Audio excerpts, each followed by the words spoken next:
Welcome to Kevin's Barbershop, hosted by Kevin's Barbershop Talk, sponsored by Twin Peaks 28 Inc. and Intrico Communications of Atlanta, Georgia. This is Ex-Felons, a reunion of Ex-Felons. We had an Ex-Felons segment 3 years ago, and now we're back today. This is actually a Midwest Ex-Felon talk, barbershop talk. We have Charles Perry here from Chicago. We have Hubert Roberts from Flint. We have Lonnie Griffin from Detroit. And we have Rodney Porter here from Flint. The topics today will be incarceration, transformation, and lack of businesses in the black community. Lack of businesses in the black community is big. I'm one that's one of my pet peeves, lack of businesses. So we'll start with Hubert Roberts, Flint. Hubert, incarceration. You was in prison, right? How much time did you do? 17 and a half years. 17 and a half years. Okay, and now you're home. Okay, what do you think about Flint what did you think about Flint when you came home? I was a little shocked, to be honest with you. Again, I'm from Chicago, but I was raised in Flint in the St. John area. And even before I get started, I really want to thank you for continuing this. I think this is a reflection of what needs to be done. So often people complain about nothing is happening. So I just want to thank you for continuing this effort. And this is a good example of somebody having in their heart to say, I'm going to do something. So I don't want to thank you for continuing this effort. Back to coming home. And I like to say I'm from Chicago, but I grew up in the St. John area. Mm-hmm. And I did get a taste from living in Chicago as far as dealing with people that look like me, as far as buying merchants and really engaging in an exclusive community that looked like me. And then St. John represented that also.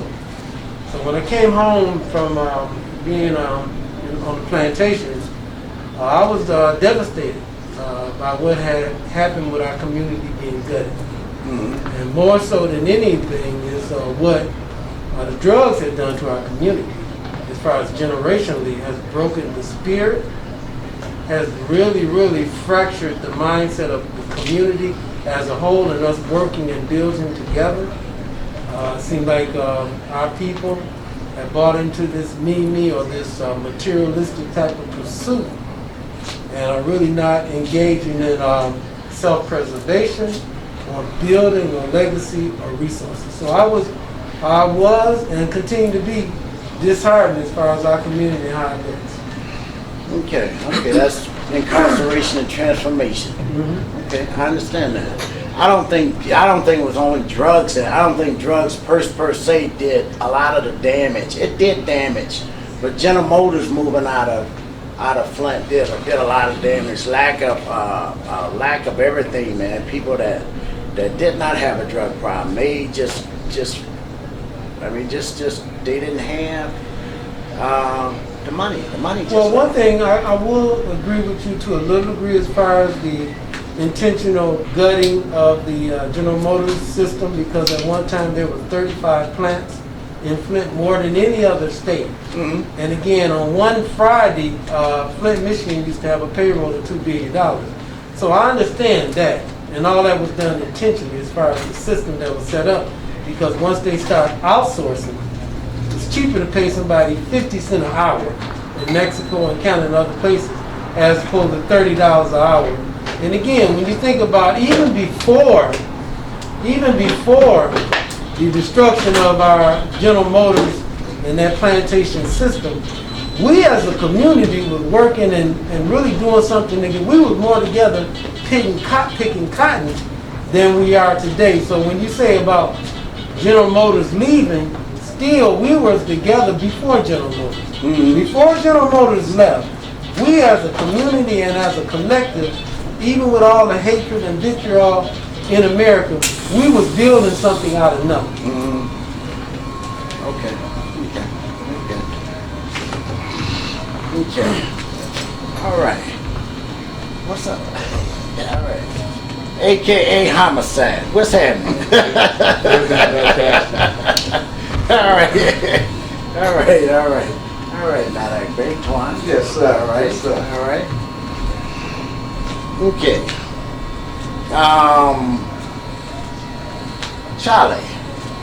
Charles Perry came all the way from Chicago. Came all the way from Chicago to be here, which is a blessing, man. I really appreciate Charlie. Charlie he was locked up with us, Incarceration. He was there a while with us. Charlie, how much time did you do? I actually did 19 years, 29 days.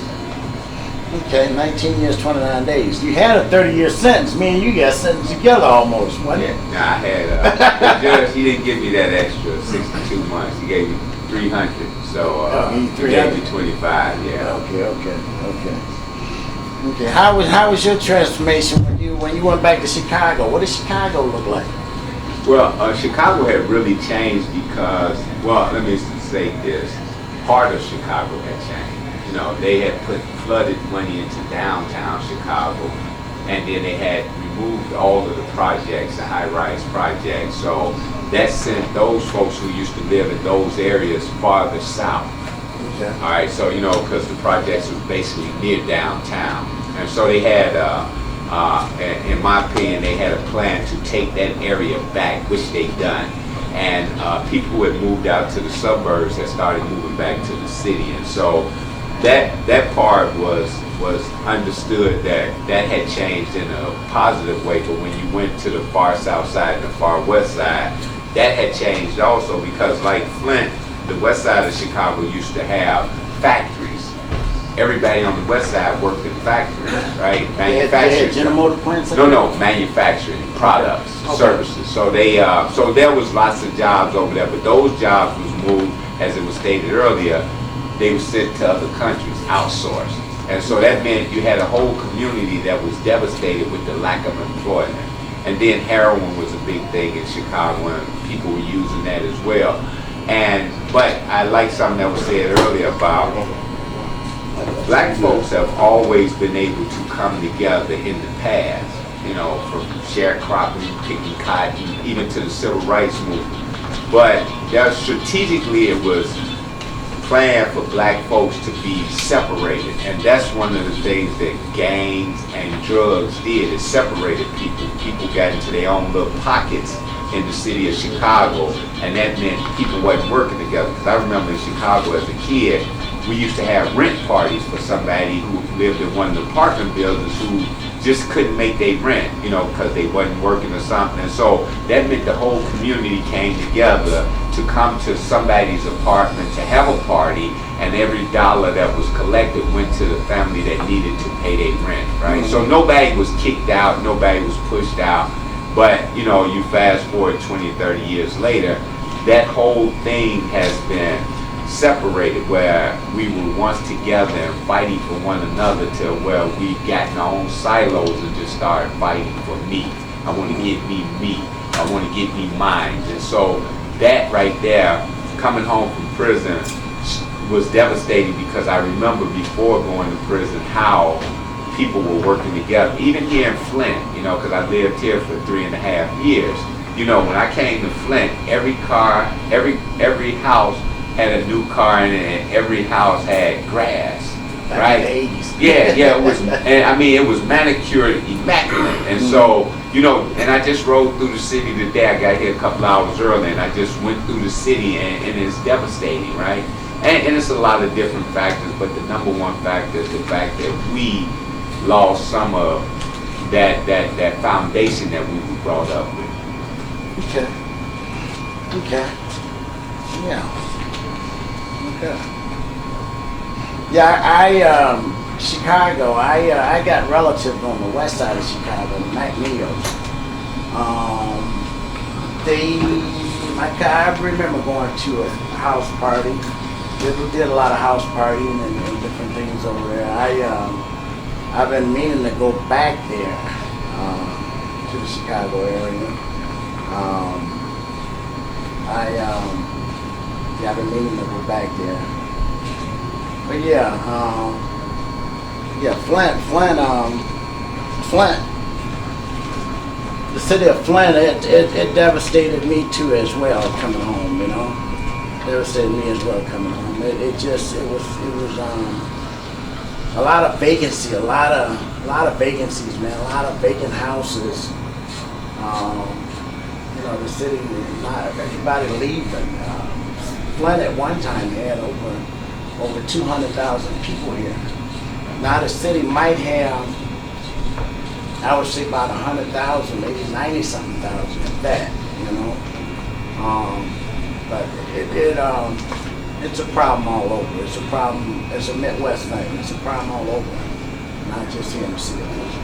Matt, I pray. What's happening? Everything is good. It's a pleasure being here as always. All right, how you doing, man? I'm great. All right, I'm great. Good to see you back. Yes, sir.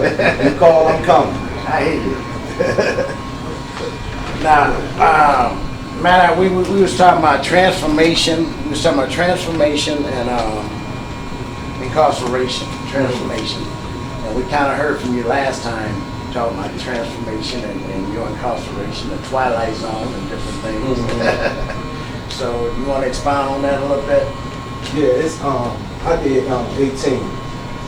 You know, going in, that was my first case. Mm-hmm. First time, I never had a juvenile record, never had been locked up. First charge ever in my whole entire life. Mm-hmm. And for that to be the sentence, not being from I'm projects in Detroit, I've known a lot of people went to jail. Mm-hmm. If they did 5 years back then, it's like they were going a lifetime. Mm-hmm. And for them to turn around when it was our turn and come up with a particular law where they needed evidence only word of mouth to give you 4 times more of what they was giving these boys back then. Everybody heard about the young boys back then.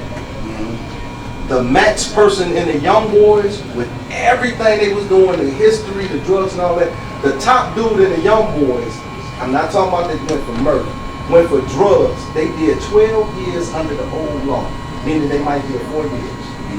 With all that heroin, all the history and all this stuff that they had, it's all the time there.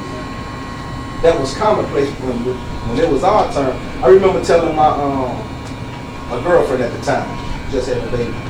She kept asking me, and I was getting money. She said, "What do you want?" I said, "Baby, look, this is my first time offense. Graduated, working, I had established myself." I said, "The best they can give me is probation. The max I'll do is 2 years. All I have to do is don't get caught." That was my particular mindset. And this was true up until the point 86, 87, 88, when they changed everything. See, this was unbeknown to us. The first agent that caught me, that stopped me coming to Flint from Detroit, he told me, he said, "Man, you better tell." He said, "I'm going to give you 25 years. "How you going to give me 25 years?" He literally told me that. "Give you 25 years." See, they knew what the laws were. Right. I did. Right. So it wound up being close to what he said. And that part was devastating. And I will put God in this too. Because I turned my back on God. I really, really was so angry with God because, again, I had seen people that did 10 times more than what I did get less time. So I said God was a fraud. And people don't say that a lot. I said God was a fraud. But when I did that with God, God sent me up to the place and I got so close to God, that's all I talk about now. That's all I talk about now. But I had to go through that transformation. And this is something that needs to be taught in our community because there's so many hurt people and hurt people hurt people. So there's so many people that's hurting in our community. They need to have an understanding that you can be upset with God. You can literally have a talk with God. He's going to listen to you. He hear you.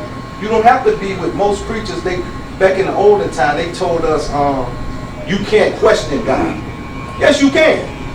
You can question God. You take everything that's wrong with you, what's in your power, you take it to God. He's going to give you an answer if you sit back and listen and relax and follow the blueprint. You know, so that was the biggest transformation with me, was the concept and the street mentality. The guys where it's like we lost our soul in the streets, because it was certain things you simply would not do. So when I came home, the streets lost their soul. It was a soulless people running around the street. It was total anarchy. You can't kill. We didn't kill children back then. They would kill anybody. They'd shoot up a house. Girl got her baby. Man, these are soulless people. Soulless people do senseless things. These soulless people. And that was the biggest transformation outside of the economic devastation. It was the way that they did us from a spiritual and psychological level. They totally destroyed us. And it's so hard, like I know Charlie do a lot of work in Chicago. It's so hard coming home and having this agenda and having this purpose to get to the right people that you need to get to. Because when you talk to young dudes, you know for a fact, they want something different. They want something different. You just have to be able to present it to them and get the help to make it manifest. So that was my biggest thing from a psychological standpoint and a spiritual standpoint. Okay. Now, Charlie, when I first come home, people was telling me that you was on Oprah. You on Oprah? What was you on, 2020? I was on CNN. I did a documentary with BET for the second coming of Obama, because I worked on that second campaign. And then I was on 60 Minutes for the work I do with violence reduction in the city of Chicago. Okay. So Oprah didn't call, and I don't know. Oprah ain't called yet, huh? You was on 60 Minutes. That's pretty good, man. I heard you was doing good work in Chicago. Yeah, it's so important, and like Maddox Space said, you know, when you look in people's eyes and you see that they're soulless, but you know that they want something different, but they don't know it. And then they don't believe that they can have different. That's why I tell people, I spent my day showing men that you can be different, right? Okay. You know, like I said, and just like Anton, we was in Shiawassee County together, we was all in our 20s, you know, 21, 22, 23, and everybody left out of there with a boatload of time. But just like he said, and this is what I tell young people today, is that if you don't know the rules to the game, you should not be playing. Yes, right. And if you don't know that the rules change in the game, you definitely shouldn't be playing. Right. Because under the same mentality he was, I told everybody that was with me, the most we could get is 10 years and we'll be out in 5. And then you get to keep all your stuff. But see, when they set that new law in place, they set in something called forfeiture. That means taking everything that you can't prove you honestly earned, right? And so, you know, I can understand why when I came back from in front of the magistrate and I called down the range, nobody said nothing. You know, nobody said that. You know, we was all talking prior to going to get that indictment. And when it said 10 to life, that changed the whole way people were, you know, because I gave them bad information. So I get that. You know, I get that. You know, but it's a system, and that's what we have to be careful of. Everything in life, even in prison, there was a system there. Get up at 6, go to chow, go to work, come back for lunch, go back to work, come back before o'clock, count, and so on and so on. So it's a system, so we have to watch the systems that we in. You mentioned forfeiture. Me and Lonnie, this is Lonnie. Me and Lonnie was in Wayne County together back in 1988, 89. Yep. And they had forfeited a semi tractor trailer from us on my case. And I was looking at Lonnie. Lonnie had about 2 semis, you know, and they had forfeited his as well. And we was going to court, and Lonnie had come back and was telling me that the people that they brought in the courtroom couldn't even speak English. He said they had to bring an interpreter in to interpret what the hell they was saying. So, Lonnie, your transformation back into the community, how was it?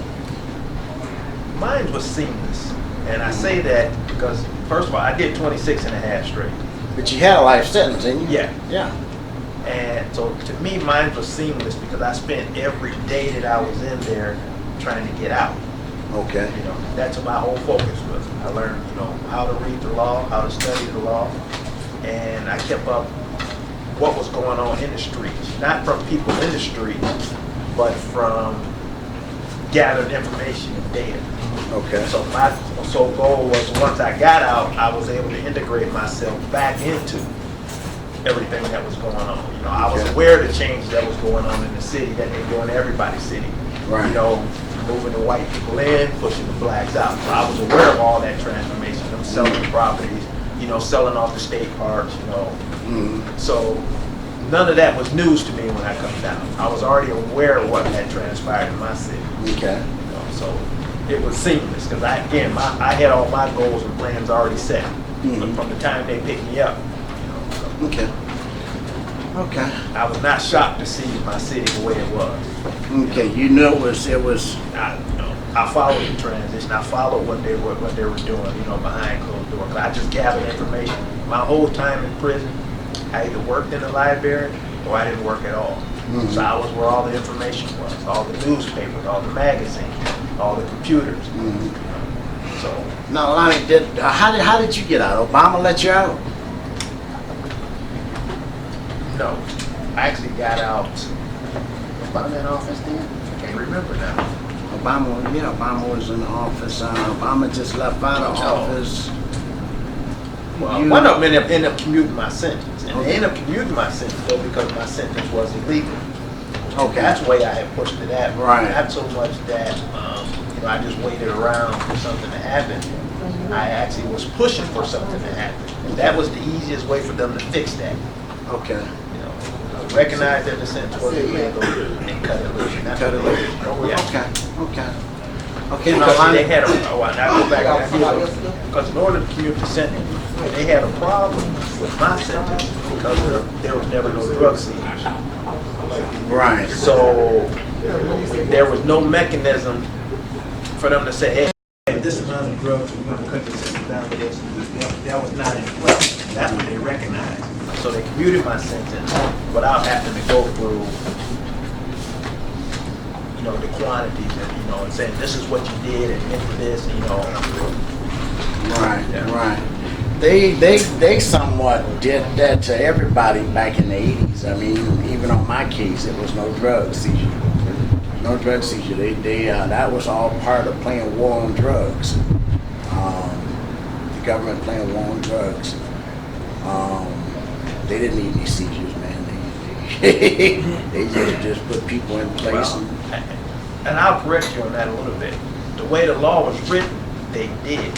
Okay. But we did not know that because the statutory law, and it still reads the same today, that there must be a mixture of substance containing a detectable amount of a controlled substance. Okay. That's the way it was written, and it hasn't changed. But Okay. did we know that? No. Did anybody tell us that? No. And I'm saying the lawyers didn't tell us. Of course, the prosecutor didn't tell you. The judge never told you. Okay. I So can. that aspect, you know, it was our lack of knowledge that allowed them to do what they did. Right. Now you. Okay. Let me say to what he was saying, and he right. But see, that's when they grand jury thing. Mhm. See, it was one of the guys that flipped on us in our case that got indictments. He went in there. This is how they accumulated their amount of drugs against us. He went there and said, I sold this amount of drug every day for 2 years. They took the calculation of that in front of the grand jury, which we know nothing about, whether he was telling the truth or a lie, didn't matter. All they wanted to do was come back with an indictment. And see, that's one of the things I tried to fight my whole time down being in the law library, was the indictment was false. You never proved all your elements of the indictment. That's what I fought at, because you went up to something that he said, but it was unproven. You had no substantiating amounts of anything, But the guy that told said, I was doing this, and they said, well, if he was at this level doing that, that means the guy at the next level was doing more, the one after that was doing more, the one after that, and they literally accumulated the amounts just like that. And they said, this is present amounts of, see, we went to trial. They said, these are present amounts of dope. His testimony is just as good as having the dope sitting in the courtroom. Yeah, I know that's the way they did. They did me the same way. I know that's the way they did, and they had a law called Pinkerton. I believe it was Pinkerton, the Pinkerton theory. That was how I got my drug amounts. They didn't have anything, and the guy, which was Johnny Henderson, Mr. Henderson, he testified that of his dealings, what he did, not what I did, what he did, and the people that he was dealing with. And because, how did that Pinkerton go? I sold him so many kilograms of cocaine, and he cooked it up in the crack. And because I knew he was a crack dealer, I got a crack cocaine case. Now, Pinkerton was a moonshine guy that sold moonshine. And the sugar man, the man that was supplying Pinkerton the sugar, if I'm not mistaken, am I right? The man that was supplying Pinkerton the sugar to make the moonshine, Pinkerton supplied the sugar. And he caught a moonshine case just as well because he couldn't make the wine without the sugar. You understand what I'm saying? So he couldn't make his crack without the cocaine that I supposedly had sold him. So they gave me a crack cocaine case, but I thought that was all part of war on drugs. You just a casualty. When they say war on drugs, ain't no right way to do it. You understand what I'm saying? Ain't no right way to do it. So that's kind of how that went. But Lonnie, you have a app that you wanted to talk about. Well, that was one of the things like I did while I was gone.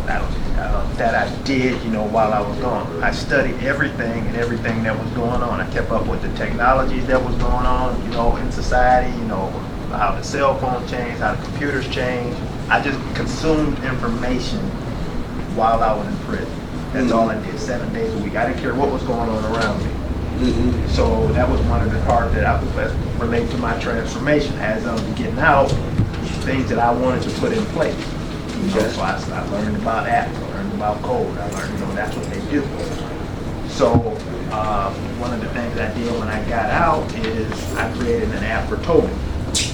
For towing? Yeah, for towing vehicles. On vehicles. And one of the reasons why, because there was a lot of, of course, and most of everybody says you got a lot of abandoned vehicles. And one of the things that surprised me, every time you saw one, there's a sticker on the car.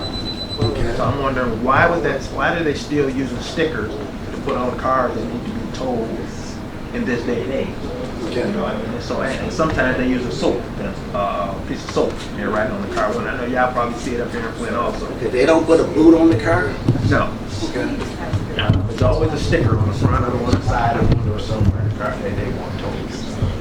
So I created an app to bridge the gap between the police requesting the tolls, the tow company owner, and the tow company driver to make it seamless. So the police can pull up on an abandoned car, open up the app, put all the information in, take pictures of the car, and forward it right to the towing company. The towing company owner can look at it and say, okay, I'm going to accept this tow. He can either accept or reject, and then he can forward it right to his driver. And all of this information and data is accumulated within that app and on the computer and the office or wherever. It creates the time the tow was, how much miles it was, how much it cost. Everybody can take photos at each different stage. So there's a record of everything that transpired with that car from the time the tow was requested to the time it was dropped off somewhere. Yeah. So, but the goal is to try to get some of these inner city police departments to use it, because it has to start with them to make the whole process more efficient. Okay. Okay, to start with the police department. Okay, our chief of police here in Flint is Terrence Green. Is it Terrence Green? Terrence Green. The mayor of Flint is Shelton Neely.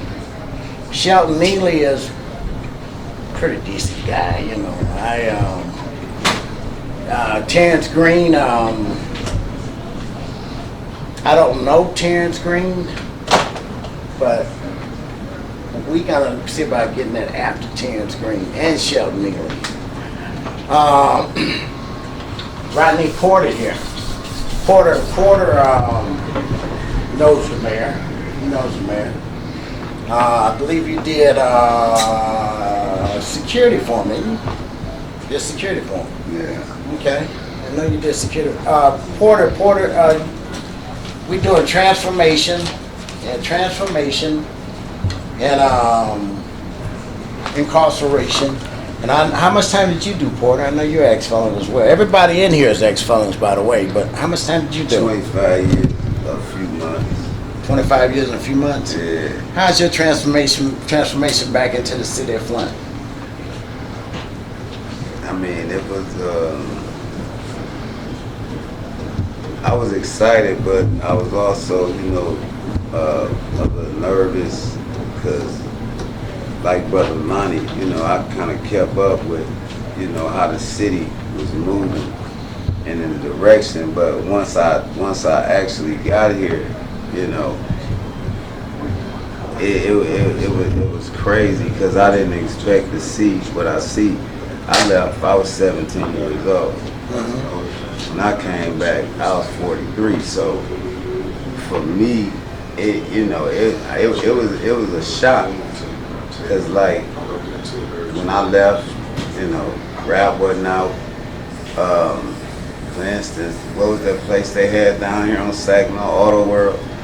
That they just had like the frame of that. Okay. So to come back and like, you know, never see it, but always hear about it.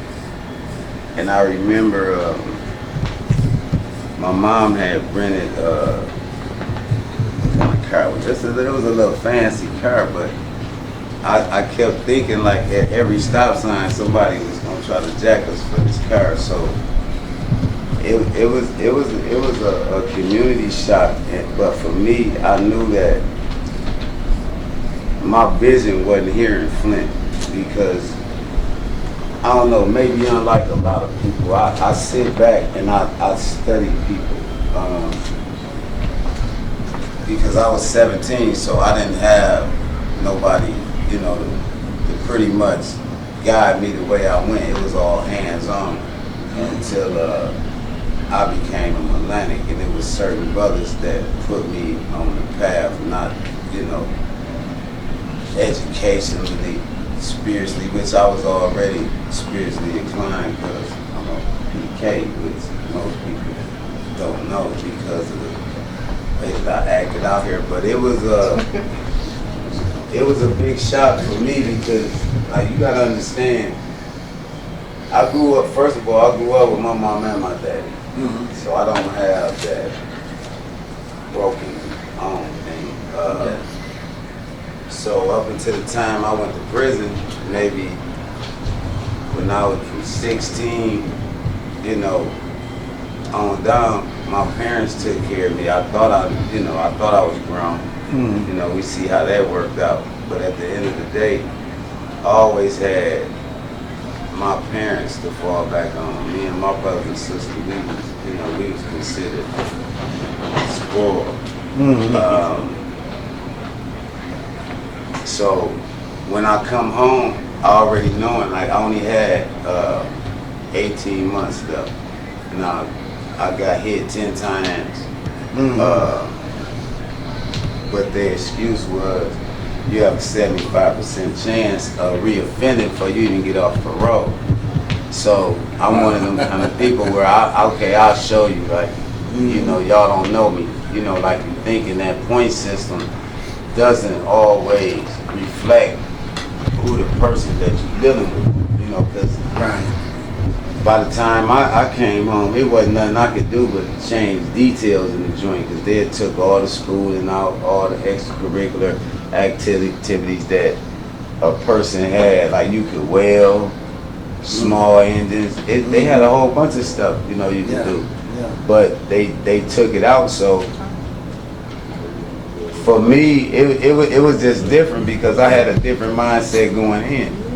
I was 17, and I'm like, wow, they done gave up on me already at 17. So when I went to prison, I told my appeal papers up. I said, I'm gonna take my medicine, but I'm gonna do it my way, and I did it my way. It cost me 10 extra years. I had 18-month parole, so I wasn't even trying to really move because my thought process was, I don't know what type of time nobody on out here. So I had to watch who I dealt with because they might already be up under indictment. You understand? How old you say you was when you went to jail? 17. You were 17. Wow. Yeah. Wow. Yeah, I was a teenager. And You know, I was just in Saginaw. I was just in Saginaw, Michigan, about 3 weeks ago. I went out to lunch with Representative O'Neill, Amos O'Neill, and he was telling me about a bill that was going in front of Congress, the state Congress, about 18, 19, and 20-year-olds with life sentences in prison for killing somebody, with life sentences, overturning their sentencing because, like he told me, he said, I'm a man and you're a man, and we both know that the average male, the average male at the age of 18 and 19 and 20, their mind is not developed. You know, they're still kids. You know, and they shouldn't be in jail with life sentences, and they don't even have a baby their damn self. You know, don't have nothing. They just minors. And he kind of, I could tell he kind of got frustrated when I was telling him about them little white kids that threw the rock over the bridge. Remember the white kids threw the rock over the bridge? They was around that age, and the prosecutors made their case juvenile. They wouldn't bind them over as adults. So we talked about that, but yeah, it's different strokes for different folks, man. You know, and they're gonna fix that. You know, I had lunch with them, and that's all he talked about. So, homicide. What's happening? Nothing to it, man. I was listening to the conversation, man. I was staying water 11 years old. They took me from my mama because I didn't give a damn about nobody. Mm-hmm. You know, and I got far because I had that kind of attitude. The same shit that I see now. Maybe it's karma, and this karma's come back a hell of a way. Okay. Because people out here don't have no spirituality. We got rich in material things and poor in morals and spirituality. Mm-hmm. We don't know nothing out. The reason this man's so cool, you know, and I'm going to give a personal testimony. I used to get this to y'all. Okay. I was getting buzzed, but I still was getting money. And I still would kill you if you mess with him. Mm-hmm. He dropped $3,000 in a bag. Outside, he didn't see it. I picked it up. You know what I did? Because of the way we was raised. Because I didn't have that virus they got now. It's called selfishness. I not know his mama though. So I got something for your son. Had that man $3,000. You know my partner says. He didn't know I had it. Yeah. But that's the way we was raised. We had that camaraderie. Mm-hmm. See what you saying now? Forget corona. I mean that virus. Everybody's selfish. Me, myself, and I. Yeah. And we justify it because we want to wear this little garbage they got here now. We want to go to Somerset Mall. We want to go to Drive. Where do you want to go? Mm-hmm. But that's the bottom line. Get what I can get, and if nobody else don't get none, I don't care. Mm-hmm. Until we can get away from that, it's going to even get worse. Mm-hmm. And even though you're making the right moves, you got so many dummies in front of you, it's gonna get tight for you, the person that's thinking. Hopefully you'll be safe. But that's the only thing kind of messed me up. And like I said, I've been raised with a lot of cracker bob, I call it. I'm talking about white folks, what we call Europeans. Okay. They raised me. I had a white brother and sister. I stole their cereal. I left. You know what I'm saying? That just give you an idea what kind of person I was. Okay. But like the brother said, I like what he said. I always been spiritual. That's why I couldn't get rich. And I ain't get 25 brothers rich. Cause I had heart, but I had spirit. You know what I'm saying? I couldn't do some of the things other people would do. And that's what I see out here now. I just wanted to kind of get on that our problem is not the corona, it's the selfishness that we got now. We just, everybody seemed to be like that, and then nobody got nobody to look up to. When I was coming up, I snatched a girl purse. A guy named Country. He had, the dime in the bag, TV antenna, all that nonsense. I'll never forget, he slapped me. I was gonna kill him. That's how I felt. But when he slapped me, he gave me a 50, I forgot about the kill part. He told me, he gave me that 50. This is my God, he gave me that 50, he said, put that girl purse in that mailbox. And Paul, don't you ever do nothing like that. See, when I was older, guys didn't give me a dope sack. They told me to take my stupid butt to school. That's right. So I'm just saying, we ain't got so far left, it's hard to get back right. And I know it hurt the older guys, because most of us came back and said, hey, look, all that stuff our people tell, like my mom used to tell me this here, you can't see no further than your nose. I didn't know what she was talking about. She was talking about being humble, so you can get the information. See, if you already know anything, you ain't even teachable. Right. So it's been it's been great since I've been home. So I just couldn't stay out. I had 1 to 4 done the whole 4. I was in jail catching cases. Chippewa took me from Chippewa. Police grabbed me. I was fighting some white guy. I told them I'm gonna kill you in the morning. They put me in a hole. They messed around, let me out the hole. I saw them come on charge. I said, there you go. Stabbed him in his back. They took me to Chippewa County, picked my jury, had the trial, and sentenced me in 1 day to additional 7 out of 15. I was already doing 10-20. But I'll show you how God is. He moved in. It got overturned. I don't have a right to a speedy arrest in prison. But once they started the process, I had a right like anybody else. And that's how it got overturned. So I'm saying today, I realize I'm not the smartest person in the room, nor do I want to be. I like to keep smarter people around me, because that keeps that for me out of the roof. You know, the moving and the shaking, a lot of people call it. But it's hard to find now, because like I say, everybody now, it's not about your character. See, everything has to be done with decency and order. I don't care what we're doing, brother. Even in jail. That's why we have rules in jail. Decency and order. Because if you don't do it, the brother hit on the button. It's gonna be anarchy, and it's gonna be hard to win. No rules. And you brothers was getting that money. That's what crack basically did. Because then you got another dummy over here, didn't know nothing. But if he didn't use, he'd get money. Because at one point it was about either you was a customer or you was a seller.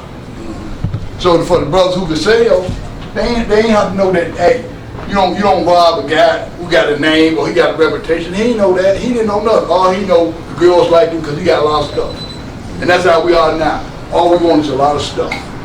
It ain't about no decency, it ain't about no order. That's why we can kill children now. Some of us anyway, you know what I'm saying? I'm just trying to, you know. Right. Yeah. Well, thanks for me, Todd. I need to get that off there.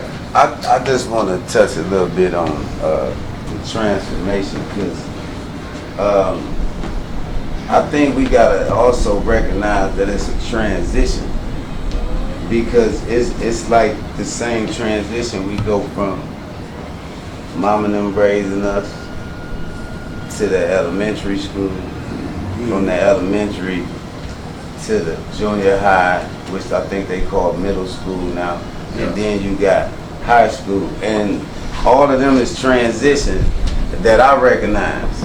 You know what I'm saying? And everybody don't make them all. You know what I'm saying? Because all it takes is a little distraction.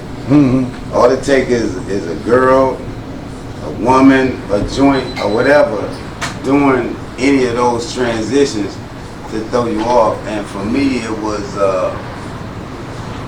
probably junior high school, where that's where I got stuck at. I went to the high school after that, but I was stuck. It wasn't no more transition. You know, after that, it was just like, okay, this what I'm gonna do. You kind of know what was going on back then. I'm the first one they ever had on Flint Crime Stop. Period. You know what I'm saying? And I took the hit because wasn't no gangs in our city. it was good. You know what I'm saying? Yeah, you can go over there on Donald Street, you can go over there on Iroquois, but it wasn't about no clicks until we brought it. Okay, now you got Top Dog, now you got Stoney, now you got Undertaker, now you got Deep, and it became, okay, we this, we that. You know what I'm saying? When for us, that ain't what it was for us. Everybody thought it was because of what they seen us doing, but we came out the gate beefing with some grown dudes. We hadn't even graduated high school. They supposed to be graduating college, but the beef is about, you know, the women we go to school with. So my mentality was, I ain't got no problem with it. I'll kill one of y'all and deal with whatever happened and keep on moving. You know what I'm saying? But everybody wasn't there. You know what I'm saying? But it also was a mentality, because I carried it to the penitentiary. You know what I'm saying? So it's if you can get out these transitions, if you get stuck in one, like I went to prison, told my appeal papers up, said I'm gonna take my medicine, but 5 years later I was like, that was goofy. You locked yourself in. You know what I'm saying? So by this time I'm like, okay, you might well keep on going with the movie. You got the video going. You know what I'm saying? So a lot of times it be that pride, and I went there and I started meeting, you know, people that people see on American Gangster right now that I was like this with, that it ain't got nothing to do with what you might have seen them up there with. They was solid men. Men that stood on truth, and men that had that spirituality and you connected with. Because I got checked by the Moes, the Melanics, the Nation. It didn't matter if they was my OGs that I had respect for and they had that truth. That's what you get, because that's what I stand on. It ain't even about religion for me. So, but I couldn't make that transition back then because my pride was in the way. But now, it's a different story, because I understand, you know, how precious life is now. Because, I mean, hey, if I wouldn't have had homeboys that was on something else, I would have shot at somebody's house, because that was, okay, let's go get his mama. No, his mama ain't got nothing to do with it. It's a mentality, and it's the same thing now, because it's a root behind there. For me, it was the beef between me and my mama. So everybody else, y'all catching hell. It's simple as that. Then I had my OG. Look, you 15, 16. They gonna send you back home. It don't matter what you do. So that was my mentality until I ran into that 17. It was like, no, this is a different transition now. You're a grown man. And I got a 20 to 40 and ended up doing 25, which still would signify that, okay, he was still doing it his way when he went, because I was supposed to do 15 years. But I ended up doing 25. So if you get stuck in these transitions and you don't have nobody there to push you, and not only that, you gotta listen. Because I had them brothers. I had them more than, you know, anything else, because that's what molded me. I was 17. Everything was hands-on. So, you know, I couldn't go say, well, hey, Kevin, man, I'm feeling this way, my girl. No, you get to doing that, they gonna put their arm around it. Okay, it's gonna be all right. Yeah. You know what I'm saying? Then you might have a rough bit to do. So you gotta figure it out as a 17-year-old kid that's been under your mama and your daddy tutelage all your life. I ain't know nothing. I ain't even know how to write a letter. You know what I'm saying? I ain't know how to do nothing. I just put my mama name on the thing with a stamp and put it in the bar. White guy, let me check that. You know what I'm saying? So you can get stuck in those transitions and not move, and that's what happened, you know, to me. Transformation is a transition. It is a transition. It's a transition. I personally, when I come home, I knew it was a transition coming home. I knew it was going to be rough. I decided to get back. I decided to open up transitional houses. I have 5 transitional houses here in the city of Flint. And I deal with inmates, I deal with ex-felons on the state level all the time. And I know it's a transition. I was telling Charlie before everybody come in here that I lack of businesses in the city. Flint, Detroit. I was in Detroit, in downtown Detroit. There's plenty of businesses down there now. Chicago downtown is beautiful, man. I mean, you can't beat their downtown. But lack of businesses here in the city of Flint is what I'm talking about. And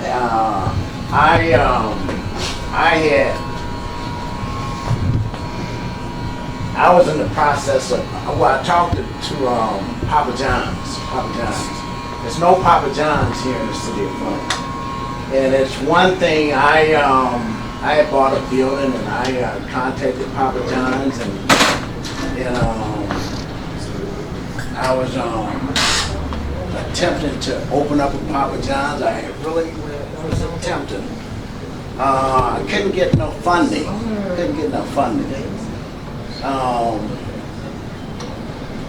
At the end, they told me they would give me a loan. Give me a $300,000 loan. And I told them, I said, no, I don't want no loan. I just don't want that. And I'm trying to do something for the betterment of the city, and trying to put something in the city. And Charlie was telling me about a program out of Chicago that they do in Chicago. And I know it can happen here in Flint. Charlie, can you tell me about that? Sure. So I was talking to you. So it's not just Chicago, but most cities have what's called TIF districts, and that's tax increment funds. And those are the dollars that they take from big businesses, and they take a portion of it to utilize to help stimulate businesses within the city. And so in Chicago, they had took all the TIF funds and they was basically putting them downtown. That's why if you notice in the news, just recently Chicago was named the #1 big city in America, right? Because they're talking about that downtown. They ain't talking about the violence, right? This is different, but they took all these TIF dollars and they paid businesses to come in, right? So they funded them to come in and then allowed them to set up shop off city funds, and then a business started booming, and they'll take taxes from them to help stimulate other business. Well, Chicago had been doing this for 20 or 30 years into downtown Chicago. That's why downtown Chicago is like it is today. But now the mayor we have now, she has taken those TIF dollars and she's putting them back into the south and the west side of Chicago, because both of those is highly African American populated and Latino X populated, and those parts of the city wasn't getting those funds. And so that meant that it started to go down. And so now she has taken those dollars and she's allowing people who live in them communities to get those dollars free of charge, right? If you live in the community, say you live right here and you open in a business right here, you can get up to 100% of those funds tax-free that you don't even have to pay back. But if you open in a business in an area that's hard hit and you live maybe in another part of the city or even in the suburbs, then you won't get the whole 100%. All right, so it's really meant for people to live and have a business where they at. And that's so called TIF. TIF, yeah, tax increment funds. Okay. And I'm telling you, every city should have it. And if Flint doesn't have it, that's a problem. But if they do have it and y'all don't know about it, then that's still a problem. We don't know about it. But I would check first before I charge anybody with anything. I would check. But it's in every major city. And this is a major city. I know it's Flint and it's less than 100,000 people, but it's still, when you talk about Michigan, Flint comes up just like Detroit, right? Like it comes up because it used to have all these factories here. I mean, you can catch any news show that's talking about GM fleeing America, and they're going to talk about Flint, and they're going to run the camera through Flint. And they're going to show all these vacant lots and houses that's abandoned and businesses. Because I came down Well, I went up Corona, and I came down King, and I went through Pasadena and DuPont. You know, I even stopped at the gas station that I used to frequent on King and Pasadena, King and DuPont. And a guy knew me. Like, it's been 35 years, and he knew me. Like, he holding a conversation with me, talking about, man, you took care of me, and that. I had no idea who he was, right? And as I told you, it's because we're talking 35 years ago. Younger, slimmer, more hair. You know, they ain't no hair, much heavier, you know, but he remembered me. And the thing I said to him is that, well, at least I'm glad I didn't do anything bad, because you would remember that as well. But I was saying that to say that all those stores or storefronts that was populated in the 80s was abandoned. Party stores, you know, restaurants, it's just all abandoned.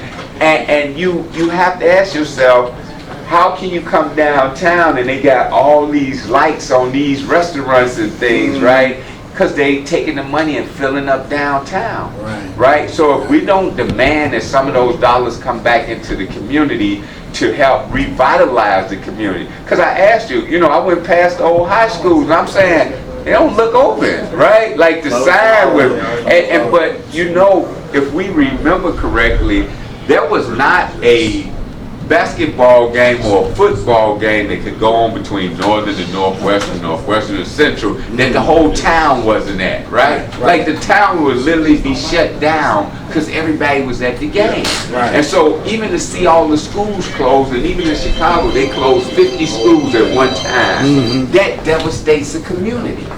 And so, but the tip dollars are meant and set aside to revitalize. And so I would check with the City of Flint to see if they have that. And I mean, I've been to Baltimore, I've been to Philadelphia. All those cities has tip funds, right, that they use to revive. But it's how they allocate the funds we have to be careful of, because they'll just allocate the funds to one specific area, right? Because it doesn't say that the funds have to go over here, they have to go, because it's really the mayor's project. You know, he can decide where the money goes. You know, the mayor can decide. Yeah, but you know, the city council. I don't know if y'all have a city council. Yeah, well, the city council will make that, but they gonna go with the mayor. You know, I come from Chicago. Whatever the mayor says, everybody go with it. Like it's like E.F. Hutton. Whatever he says, everybody listens. And I'm sure that's in most cities, right? And so I would really check, because if there's dollars there, then they need to be allocated to revitalize the community. But here's the thing we have to remember. If we, people in the community, don't spend our dollars in the community, it does no good to revitalize the community. You know, people want to go everywhere else and spend their dollars. This is the one thing I will tell you that the coronavirus did. It made a lot of dollars stay right in the community. And I'll tell you why, at least in Chicago. So you had all these people who lived in communities, but they worked downtown in the suburbs, and they would go to happy hour, right? Happy hour was downtown. It was at this place where you work at. Well, when Corona came, that meant folks couldn't go to happy hour. So those dollars that they were spending to eat, they started spending right in their community. And they had to get those meals through Uber and DoorDash and all that. So that meant the community actually got a toehold of those dollars. Those restaurants did, right? Because restaurants didn't do bad during Corona. No, they didn't. They actually did better because people were ordering out, but it was ordering out from their community instead of in other communities, right? Like you couldn't get, you know, restaurants on the north side. You had to eat where you lived at. And so that was the one good thing, but those tip dollars should be available here in the city of Flint. Yeah, I'm definitely gonna check into that. Like I said, I did not know that they told me to get a loan. And I you know, the city of Flint, they pretend like the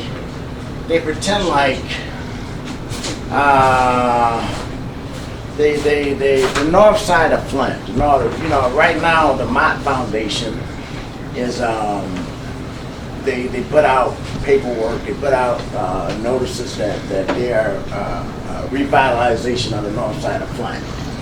Okay, and I don't see it. I'm from the north side. I don't see it. Here's a, the property that I own on the north side, I spend my own money to fix up. I spend my own money. I have been, I go down to the My Foundation. I go downtown. I talk to people, and nobody has given me anything. Nobody has given me anything. And I haven't seen any new construction on the north side. I've seen them tear down some houses, but the Papa John's place that I was trying to put together was on the north side. And I just didn't see it, man. Just didn't see it. I'm just listening to these things. We coming home and you talking about transformation. See, we are the vanguards now of our community. Okay. When you go in there and you get a particular level of information, because we don't just have a European education. So we didn't go to college, so we not jumping through the hoops. I went to college, but I'm saying we not jumping through the hoops and everything like that. We have a different education. One of the first things we need to do in our community, even before the money, have to find a way to change their mentality. Most of the guys that come home, his story is told from a standpoint of being a gangster on the street and being tough. That's how most people come home and tell this story. Okay. Man, I did what I want to do, and there ain't crackers ain't make me do nothing. I stood on it. And you did 900 years. Right. But the mentality of the street, now the dudes in the street gonna say, wow. So when I gotta get a case, I gotta go in, I gotta go hard, I gotta stand on it. This is what we transferring to the street. You talking about transformation. This is what we transferring to the street. The majority. We are the exception. This is not the rule in here. We are the exceptions. So we have to do with the younger generation. You talking about we transfer our power to them. One of the biggest things, and I've been trying to get guys to understand that we need political power. One of the greatest things we need to do. See, we ain't go to college to get into a fraternity. If I would have went to college out here, I would have in the university, I would have got in a fraternity. Q's one of them. I'd have been a part of something. If we start a fraternity that's ex-felons, see, and we do a lot of these things in Detroit as the most under Fuquay Bay. See, we hit all the political arenas, not just the Republican and Democrat. We go in there, and I'm telling you, it be chaos when we walk in, but soon as we come in, they don't know nothing about us, but the strength, the power is in those numbers. And they see something, they move in one direction. That's what they're afraid of. They might not be afraid of your money, the money that you can put in, and none of that. But they see that type of power. It's the same thing in the penitentiary. Same thing in there. When they seen that you was standing up when something was going on, see, they used to call me to the lieutenant office all the time. Look, man, some young dudes coming in. I need you to go get them for me. Because they going crazy. It's nothing that I can do, nothing we can do. I worked in the psychology department. I went in there and looked after dudes that was about to commit suicide. This is what I did just from the simple of changing my mentality. Right. And guys gonna listen to that. Y'all know what I'm talking about. When you go in these places, the mentality, because they think they right. These young dudes think they right out here. They think they supposed to get the guns, because they done flooded the guns. Now they flooded our community. See, we gotta speak truth to power. We can't act like it ain't systemic racism and all these things out here. Whether it's in a political system, we can't act like it's not in a court system. We can't act like not in the business system. We have to speak truth to power. We have to go in there and let them people know, man, I know you got some money.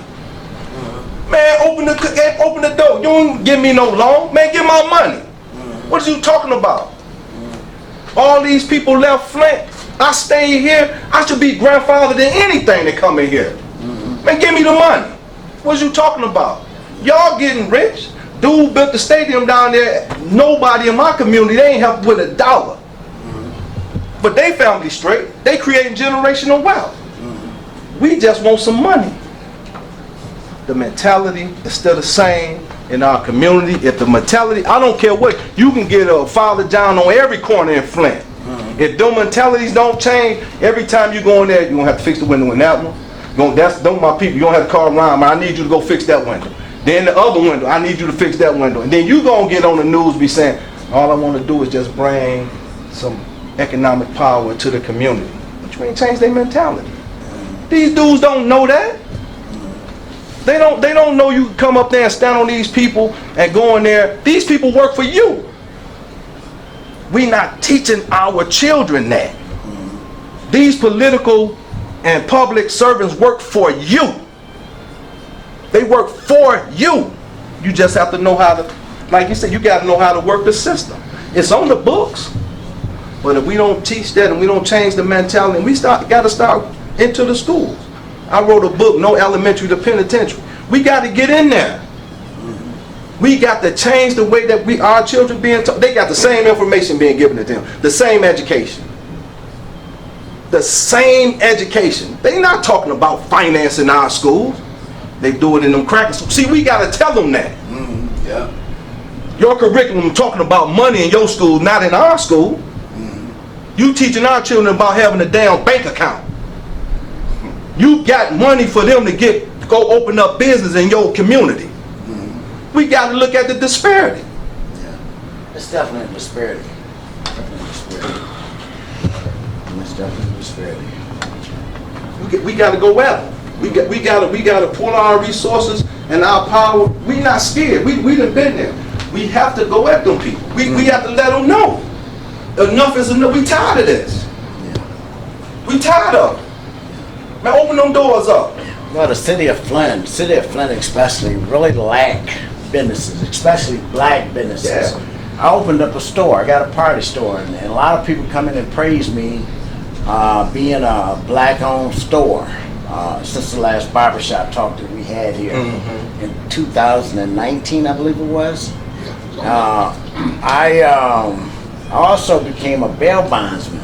I'm a bail bondsman. I'm the first black male bail bondsman in the state. I'm thinking almost the state of Michigan. I know it's a couple black women that's bail bondsmen, but I don't know any black males. And I have my office over on Saginaw Street.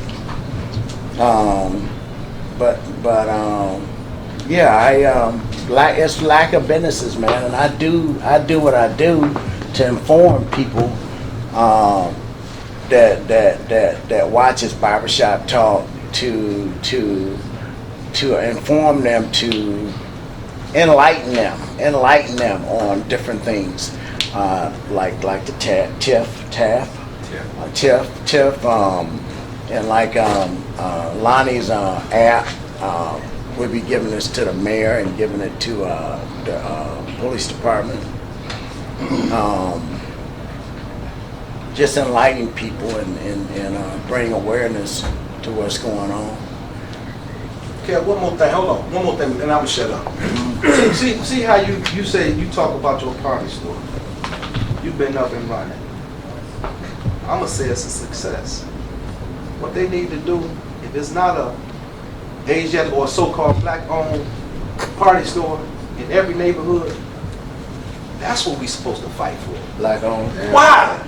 Because you just showed that it can be done. That's right. So people need to get behind you, not to. I don't care about your talking about thank you got it. Man, go on with that garbage. Man, drop the money on the floor. And tell me, go open up, you get this one, you get this one, you get this one, and you get this one. Yes. Why? Because you done it. I got a party store. Why you don't have one of that? And it ain't your money that just you should be coming out of. It's the people supposed to give you the money. We supposed to go to them people. That's how we supposed to go to them. You a success, man. You supposed to go to them. Man, give me my money. Because I want to open it up everywhere. Right. I thought about that. That's what we supposed to do. I thought about that. It's not just a you. This is what we supposed to do. Right.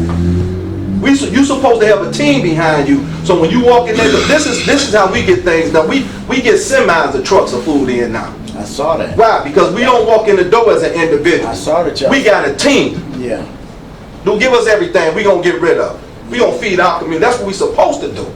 You ain't doing us no favor, man. Get that up. Y'all work for us. Yeah. Government for the people, by the people. Y'all work for us. But that's not what we teach them. They act like you ain't nobody. You could be replaced next term. Exactly. Get your butt out of here. Yeah. Oh, you ain't doing what I say? Man, get your butt out of here. That's how we have to start. That's how we have to educate. That's how we have to start teaching. Can I expound on what the Mo said? And because he's right, man. Until we reprogram, let me give you something. Snitches get stitches, right? This is the word you hear all over the world. We already see that the community ain't snitching. So when you look at the whole picture, the only people you got out here snitching is the killers and the so-called gangsters and the OGs and all that. So until we are able to reprogram at least our community and our senior citizens that reporting a crime ain't snitching, it's a big difference. And the so-called killers and the gangsters done trick the community to the point where the community, they ain't even telling you know it, it's kids 5 months old, infants getting cut down around here. And they ain't saying nothing. But the killers and everybody else, the so-called, the people telling you snitches get stitches, they the only ones out here snitching. I mean, because the community ain't telling. I got into my community because I watched my homegirl and her grandbaby get killed. I think the grandbaby is 4 or 5 months old.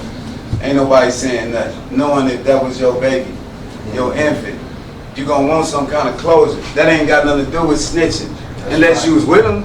That's right. If you was with them, yeah, I can see you get stitches. Because that's a part of the game. You supposed to keep your mouth shut. You know what I'm saying? But to these 9 to 5 citizens, they scared to report a crime because of what they think might happen. And then if you really look on it, ain't no retaliation going on like that. It is. But at the end of the day, this ain't Detroit. Detroit don't care nothing about no police. Down here, they ain't going at none of that. So at the end of the day, I feel like it's more the police can do. Because they ain't killing no police around here. They ain't never been on that around. Well, I tell you something about the police now. We haven't in the city of Flint and even in, well, Detroit they did have a couple bad police. But the police is not that bad. We don't have police is jumping out of cars kicking your ass like they used to do back in the 80s. I seen that back in the 80s. But they don't do that no more like they used to. Maybe in Chicago. How they do in Chicago? They doing that in Chicago? No, actually in Chicago they have, after the Laquan McDonald shooting where the young man was shot 16 times by Jason Van Dyke, they have really revamped that whole police. But here's the thing, it's so much pressure on them that they may not actually do their job, right? Okay. You know, because of the Black Lives Movement and the defunding of the police, conversations that's being had, they actually are like not really doing their job. Like, I mean, because look, we got 80% of the murders in Chicago go unsolved. Okay. So what is that saying? It's saying, you know, because everybody just can't get away. You know, I'm just saying, in my opinion, everybody can't get away. You know, and we, this room know it. Like, they chunked us up to get us in. Not saying we was innocent, but they did not do it legitimately. You know, I never go around talking about I was innocent. I say they just didn't have the proper evidence, but they convicted me anyway. You know, yeah, but yeah, that's what it was. But why is it not a war on gun violence? That's right. You know, as Twan said earlier, our community, just like the dope that we had, and if we all honest, we was getting access to dope that was ridiculous because somebody was flooding it in. That's the same way the guns is now. Right. These kids ain't paying $400-500 for these pistols, but they keep coming up with them, right? And they ain't gonna tell you how they coming up with them because they glad to get them. You know, and so it really comes down to us being more education, doing more education today, right? Like that's part of what I do. Throughout the state of Illinois, I'm educating young people on the power they have. That's right. See, we forget. I used to hear older people, pastors and people of political power saying, "Oh, young fella, you have next. Oh, young lady, you have next." That's not true. They have right now, because that which they do right now is going to determine our future, not just theirs, but ours. Right? So I tell them, you got right now. Like you got right now. Whatever decision you make right now is going to determine your future and our future. And so we have to be more educational to our young people about the power they have and they possess. Because if somebody could tell them, take this gun and shoot somebody, or when they pick up a gun, because a gun gives you power. That's why police was acting crazy for a while. A badge and a gun, that is power. And so we have to understand that our young people have power, and we have to educate them on how to utilize that power. And when we do that, then we start to be able to claim all this other stuff. But just as I said earlier, it does no good to get the city to invest in our communities if we don't have our communities educated on the fact that we need to circulate our dollar 10 or 12 times in our community first, because every other community does that. That dollar circulate at least a dozen times before it disappears, right? So we don't do that. Our dollars go everywhere else immediately, because if it's not at your party store, it's at somebody else's party store who don't look like you and don't live on the north side, don't put dollars in the north side or any parts of the city, because it goes back to wherever they're from, right? And so we have to be mindful of that, because once we do that, then we start to gain our economic power again. Because we had it. Yes, sir. We had it. We had, everybody stayed in the community. I remember the preacher at the church lived next door to the church. Yes, so you could knock on his door or her door at any time, and they were there. Everybody moved out, but they still come in to do their business, but they leave. We had doctors, lawyers, we had everything we needed. We don't now, but it's a lack of education. And people think that they can't be what they don't see. So we have to let them see it so they know they can be it. Right. When they come to my store, I let everybody know that I'm from the 5th Ward. I say, I'm from the 5th Ward. They be like, oh man, well, we coming back, I even got a sign up there saying 5th Ward ice cream, and they be like, what is 5th Ward ice cream, So the people, they come to me because I am black owned, and I would love to see people look at me and say I can do it too, and go and open up a store. I did get, I'm in the process of getting my liquor license, my beer and wine license. They had a problem with me when I went to them the first time having a felony. But then, hell, I got a lottery machine. They said if the state of Michigan can give you a lottery machine, they can give you beer and wine license. So we appealed it, and now we go back next week in front of them again to let them know that I got a beer and wine. I got a lottery machine. I'm a bail bondsman. What else you want? Right. So I should have some beer and wine license, liquor license there pretty soon. But talking about education, I know Lonnie probably knows because I was a law library guy too. I stayed in the law library. That's where I spent most of my time at. I worked in the Unicorn factory as well there too, in the federal system. Al Chapo. Now, President Obama commuted a lot of sentences in the federal system. He didn't do like Bill Clinton did and pardon just the rich. Bill Clinton pardoned his buddies and the rich folks. Obama pardoned black folks. Obama pardoned every guy from the hood almost. He just was pardoning left and right, and I was in there when that happened. Obama, Al Chapo, posed in a magazine being a billionaire drug lord. He made $1 billion selling dope in one of the magazines. And Time Magazine. Remember Time Magazine? Time Magazine. I remember this. Eric Holder. Eric Holder got involved and started checking into it. He busted some twin brothers out of Chicago, twin Mexican boys. And they contacted the attorneys, and the attorney, all this was on the news like 5 o'clock in the morning, so couldn't nobody else see it, you know. They contacted the attorneys, and the twin brothers, the FBI and the DEA signed affidavits and gave them permission to bring all the dope into Chicago, all the cocaine into Chicago that you can bring in there. And they didn't feel that they should go to jail. They felt like, you know, hey, we got permission to do this. Eric Holder annulled their agreement. He said, no, y'all going to jail. He gave them 10 years.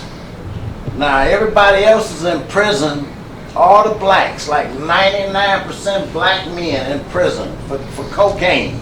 Not near as much as Al Chapo done made, and even twin brothers done made.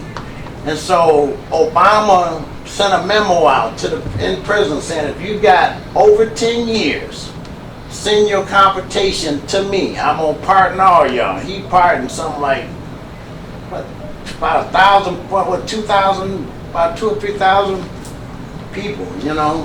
He pardoned them. Anybody if you got a sentence over 10 years, there was brothers in there that had life bets, man, for nothing, you know, and they pardoned all of them, man. So I, you know, Obama was my guy. Right.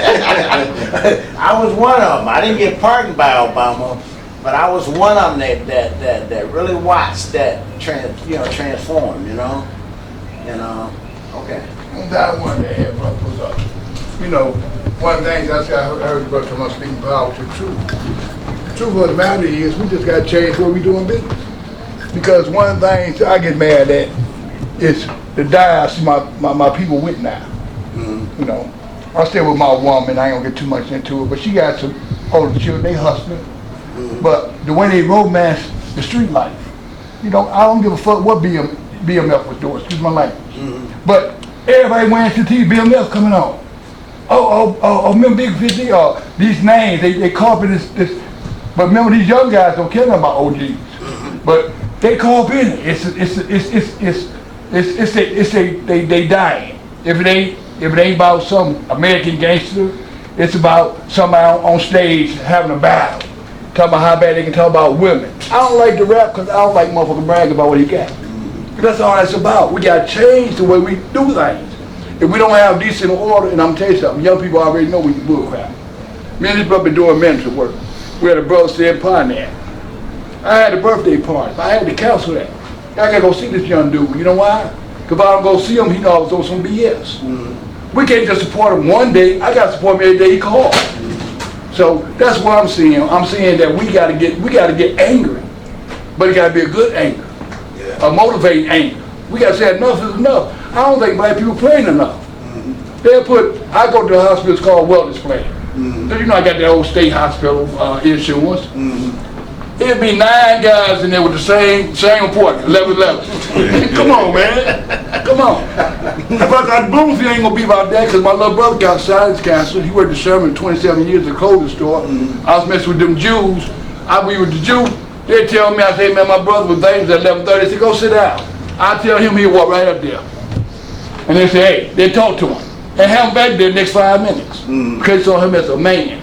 Until we start romancing a bunch of crap that don't mean nothing about what meets and somebody else did, we ain't gonna be nothing. We gotta get back into what we are. See, that ain't one of us anyway. We think that's us. Let me say something to you. You know, I was sitting at home, and my wife told me, she said, Kevin, did you know Big 50? And I laughed. Big 50? Who the hell is Big 50? Some woman that ran the west side of Detroit. And I told her, I said, nah, I said, that had to have been way after me, you know, way after the guys that I know, you know. Ain't no woman ran the west side of Detroit, you know. That just didn't sound right, you know. So It was it just tickled me to death, man. I sit there and watched Big 50, you know, and you know, I mean, that's her story, you know. That's her story. You know, I lived in Detroit, so that's why I deal with, you know, I'm 100% Detroit and Flint, you know. But I know wasn't no woman running no west side of Detroit. I told my wife, I said, "No, baby, that I don't know what this is we watching, but I'm tired of watching it." You know, I'm going to jump in if I can, because, you know, I really love what the brother was saying. And if we are honest about, you know, psychologically we've been brainwashed for 500 years. And if we start off with that to really understand, like the brother said about understanding the game and the rules of the game, the sickness of the game is we are in a game that the rules can change at any time. And then if you look at what Oliver North and Reagan and them did, especially back in the 70s, because, you know, the dope was intentionally brought. We don't grow poppy. We don't grow no poppy. We don't have no poppy plants here, no cocaine plants here at all. So it was intentionally brought into our community. Now, I too mentor. We do a lot of mentoring around in the morning. We're going to be greeting the students at New Standard School in the morning at 6:45 a.m. And then you guys around come out and be a part of valuing and celebrating our young people at 6:45 a.m. But the point I want to make is, even with Oliver North, and he right now is a head of a military security firm that makes $30 million a year. That's what Oliver North is doing now. And then you look what Reagan was able to do, trading dope for guns for the Contras. And then you look what Freeway Rick and them did, what you guys know about. Even when you think about, we took part in poisoning and destroying our community, number one. Because if you go back to 1865 with the so-called emancipation garbage, and then you say about Jim Crow, and we constantly, once they did the 13th Amendment on the compromise, once you are a felon, then you are locked out of any kind of opportunity per se unless you're white.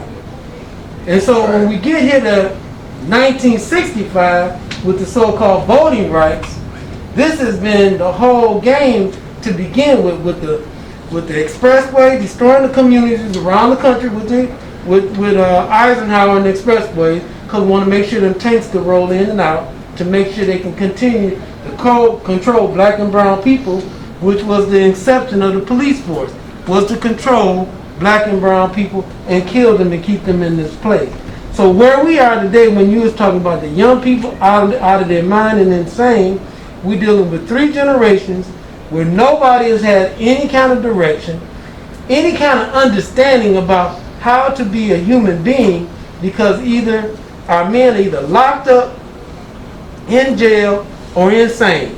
And so now we have a lot of these young people, men and young men that are feminized. Our community has been devastated because at one time the money was going into the community schools, after school program. We had swimming pools, we had skating rinks, we had everything you can imagine in our communities after school.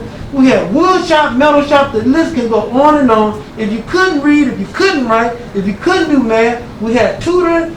If the church wasn't doing it, the community center was doing it, and then all that was done and destroyed by design is where we are today. So when you look at what's on, you know, like you just said about that mess on television, the rap and the imagery, you got Floyd Mayweather got $1 million car. Who in their right mind would want a car that costs $1 million? And our kids right here in Flint, Michigan, I'm over at Southwestern High School. I'm dealing with 9th through 12th graders that can't read. But they done bought a $325,000 helicopter. And then you talk about the mayor and the city council. You know, some of the things that we're dealing with in Flint, and then it's multiplied across the country. Until we say, just like the brothers and sisters that's incarcerated, we got to boycott. We have to boycott football, basketball. We got to stop spending money in a system that's diametrically opposed to our existence. Because we, at one time, guys, back in the early 1700s, the Ubo people down in South Georgia got off that ship down there, that slave ship. They got off the ship and walked 500 slaves, enslaved people, got off the ship, knew they won at home, and they walked back in that water and they drowned. All I'm saying, man, again, on the real tip, if we're going to be serious about changing our community, we got to be committed. We got to be committed. America is a business. If you don't produce, if you don't produce something here, if you don't make something, we were brought here to pick cotton. Nothing else. We were more together when we was picking cotton than we are today. And again, if we don't really do some things differently, guys, because the pattern, even when you think about Akhenaten or Idris Uba or Mansa Musa, we have got historical history about us as black people what to do. It is unacceptable where we are today. And you talk about the police, I differ with you on the police in the city and the state police, totally unacceptable. Because I have a different experience out here, because I do a lot of protesting. I'm on the corner, I'm engaged in the community again, and then we have our Negroes that have moved to the suburbs, and again, they were always like, I had a beef with a young man I used to know, used to play in the NFL. Asked him to come over here and help me with the kids teaching reading. Those niggas don't want nothing on the north side. His wife come downstairs, what y'all are hollering about? And again, in our relationship, because again, we only here for a short time. We are going to die. Do you know your only rent that you can pay to humanity is what you give back? How dare we sit around here and accumulate houses and cars, and then we don't even have the money because they done built down here. They done built a hotel. They done built a school. The Capitol Theater spent $35 million on the Capitol Theater. Talking about no money on the north side. They just spent $1.5 billion downtown Flint. And we keep asking them to do something for us. They're not going to do nothing for us because they haven't done nothing for 500 years. So again, unless we say we're gonna stop working in those prisons, the brothers and sisters got to stop working in prisons because most of the prisons now are building and making things for Fortune 500 companies. Unacceptable. We don't own no private prisons. A lot of these devils own private prisons, man.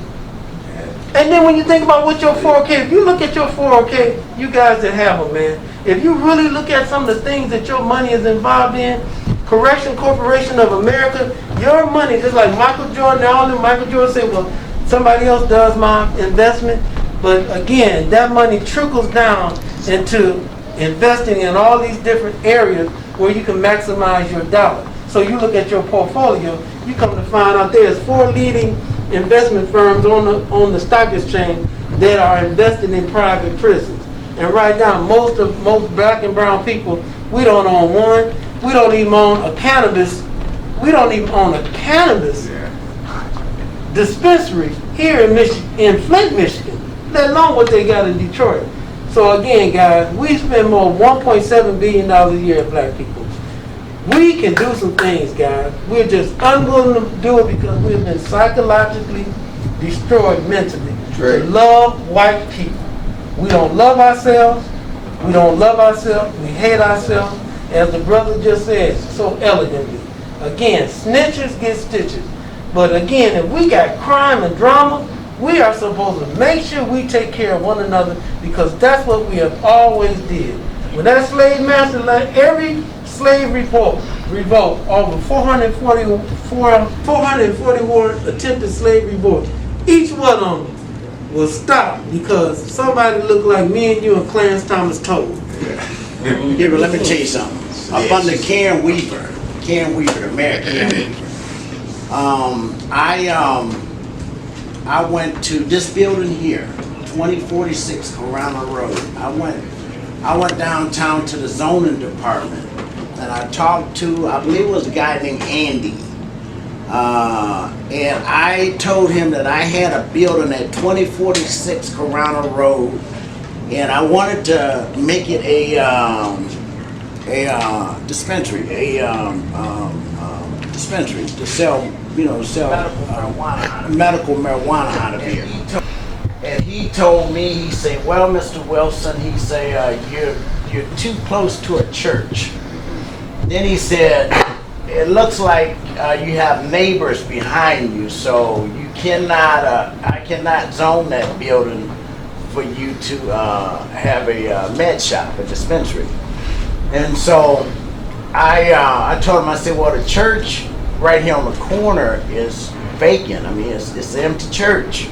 I went and took pictures of the church and sent it to him. He said, well, you're too close to the school. I mean, the houses. There's a house back over here.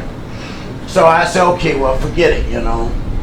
So then about 6 months later, about 6 months down the road, right down the street here, I saw some white boys working on the building.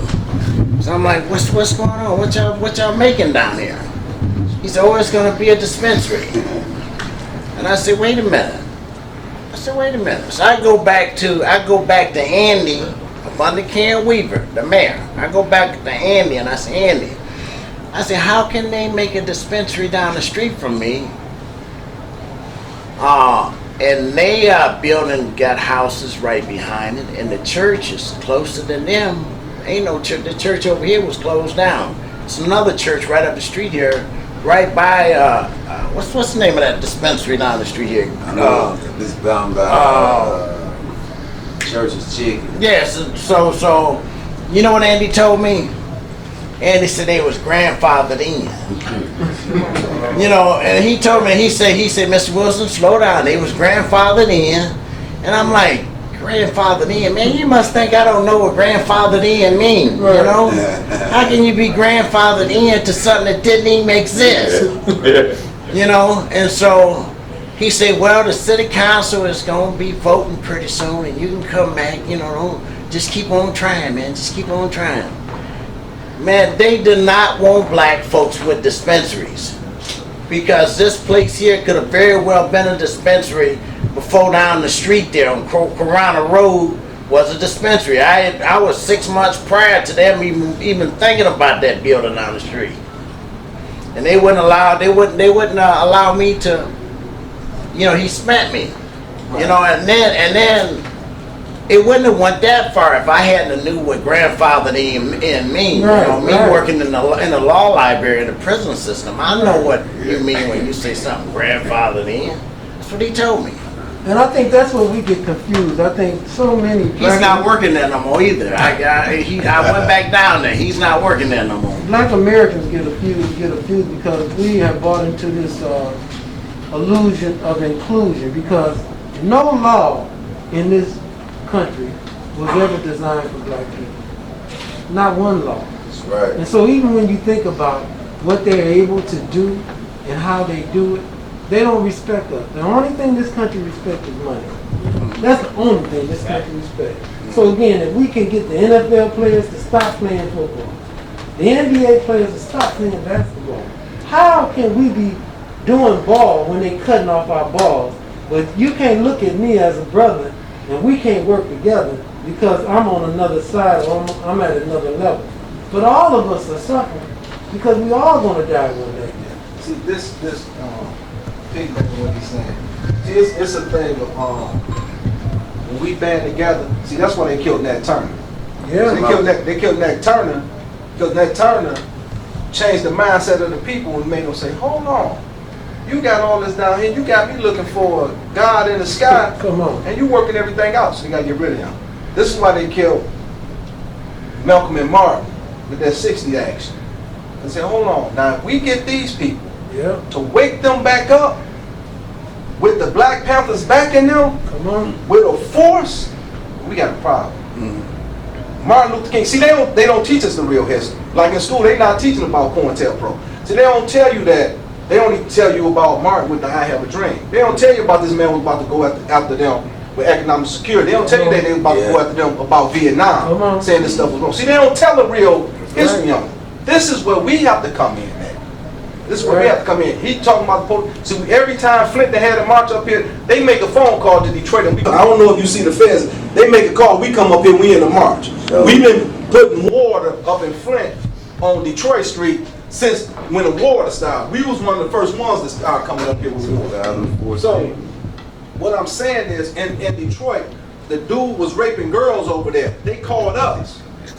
We came in with the Angel Squad. That man said, hold on, you done got the morals to be looking for me?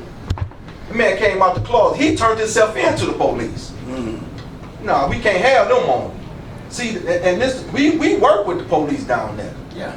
Because we let them know, we watching you.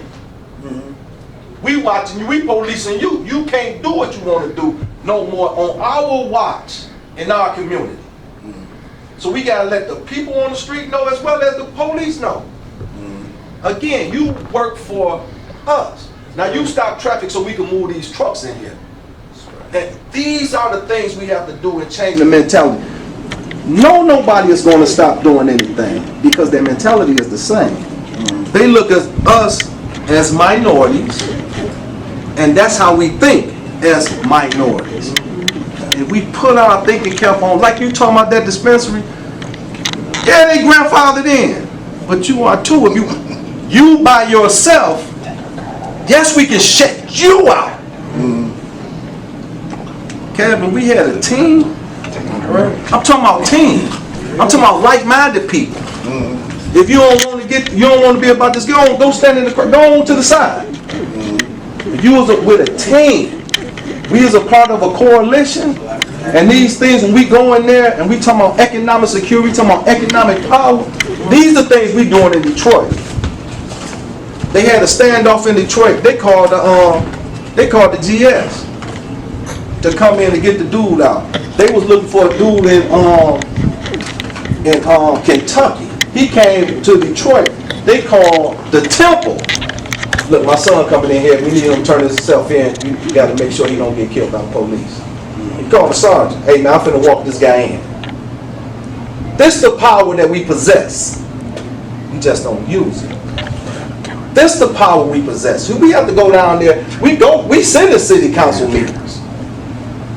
We do all that. We not allowing, you're not finna just keep on making laws down there. The same projects we grew up on, it's a stadium right down the street that we can't afford to go in. Now, are you serious?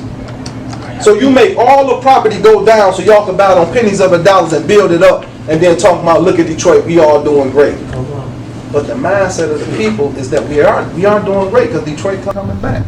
Ooh, look how all the stuff they building. But we not making a dollar. We still as fragmented as we are. We don't make a dollar. But they have to be taught different. It might not be this generation. Might not even be the next generation. But we have to start somewhere. We can't look for this. They not going to get this stuff back up to us. You ain't going to be grandfathered in because Cracker Bob and them could go down there and get their business. You not like them. Not under this system. But when we start kicking them doors in and letting them people know and sitting up in there, like, hold on. Y'all know law. Under this ordinance, under this statute, under this whatever, this is what it say. Man, let my people go. Just like they had to tell Pharaoh. Let my people free. We have to, they not gonna let us, they need slaves. Just under a different term. America cannot function without slaves. Just under a different term. We go in there and our young people have to believe in us. Can't just be talking smoke. They got to see some smoke behind you. They got to do that in the movie Malcolm X when they said that, oh, I never heard nobody talk like that. We have to do that in today's time. When they out there clowning, we got to step in. We have to have courage enough for the truth. You got to put your life on the line for this demonstration. Them marches and all. You got to put your life on the line. You have to go at these people. You got to upset the peace to establish justice. You got to let them know, man, this is not going to happen on my watch no more. And you got to be consistent with it. Well, they'll pick up the phone. You talking about you going down there, you should have made a call. That man said, oh man, Kevin Wilson will be down here. Tell him I'll be in my office. Just let him straight through. That's what we looking for. That's what we looking for. When he know you by name. Oh yeah, Kevin, yeah, he the businessman at Flint. He got the other party store. He trying to get 5 more party stores. Let him up in here. Yeah, he associated, they coalition is such and such. Yeah, they coming in. They coming in with their grant money. I mean, with their proposal for their grant money. That's what we have to start doing. No, Kevin can't. You know, you're gonna do a small thing that make a small dent. And if we put this, and I'm telling you what we doing in Detroit. It might not seem like they opening doors, but we coming in. It's not as an individual, as a team. They call us when they have conventions down there. It's not Cope Hall sitting no more. They Cope Hall. They call us. Oh, y'all don't need no tickets. Just come on in. Let the guy know at the front. They already know to let y'all in. This is what happened with us now. This wouldn't happen a few years ago. But they know we on our job. We on watch. We watching you. We watching you. We paying attention to you. We have to let them know. Everybody should have been up in arms when that happened and they put a dispensary down there. Same thing. It's 100 years after Prohibition in the 1921. It's 100 years later. They doing the same thing. You can't tell me one person in Flint that wasn't getting high before dispensaries was up. You can't tell me one person that wasn't getting high. They couldn't find no weed. They tricked us so bad, changed the law, let's open the dispensary and we don't own nothing. Now they get all the money. All we do is get high. All the money. That's all we do is get high. They got all the money. All the money. When you can go to Lil Johnny get your weed all day for 900 years. Lil Johnny had the weed. And what I'm thinking they're gonna eventually do, like the last barbershop talk we had about ex-felons about the revolving door. Eventually they're gonna crack down on marijuana, and only the dispensaries are gonna be legal. Like I just saw in the newspaper the State of Michigan Appeals Court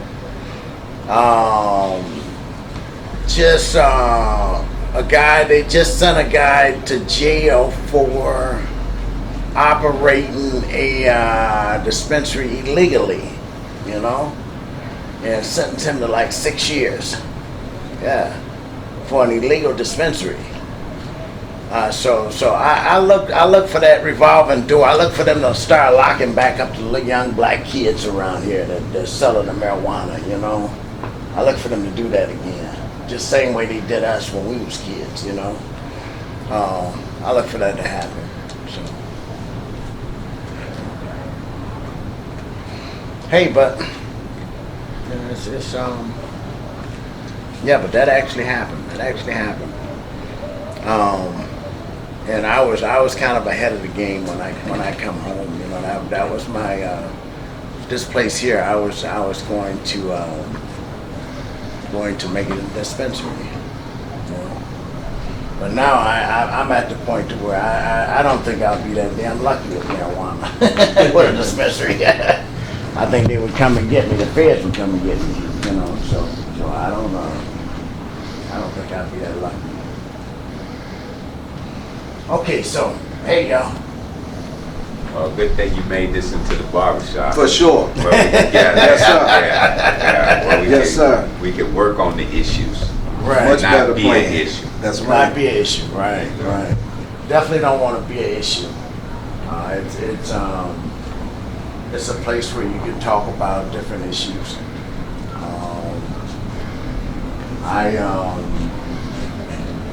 It's just things that need to be said, And I appreciate everybody for coming out.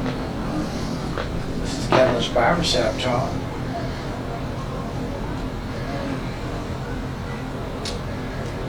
Yeah, okay. All right, fellas.